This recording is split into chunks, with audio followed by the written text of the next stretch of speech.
Diqqat, harbiylar uchun yaxshi yangilik. Oliy Majlis Qonunchilik palatasining bugun 13-may kuni bo'lib o'tgan yalpi majlisida harbiy xizmatchilar maqomi va ularni ijtimoiy himoya qilish to'g'risidagi qonun loyihasi birinchi o'qishda ko'rib chiqildi.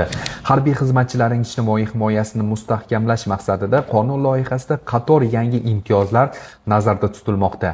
Xususan, harbiy xizmatdan bo'shatilgan va xizmat yillari 20 yildan kam bo'lmagan harbiy xizmatchilarga yiliga bir marotaba sanatoriy kurortlarga 75% imtiyoz asosida yo'llanma olish imkoniyati yaratilmoqda.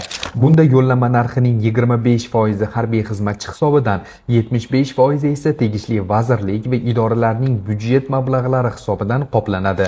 Shu bilan birga mazkur qonun loyihasi bilan harbiy xizmatchilarga yiliga bir marta bazaviy hisoblash miqdorining 100 baravarigacha bo'lgan miqdorda moddiy yordam to'lash imkoniyati yaratilmoqda. Muhokamalar yakunida qonun loyihasi deputatlar tomonidan birinchi o'qishda qabul qilindi.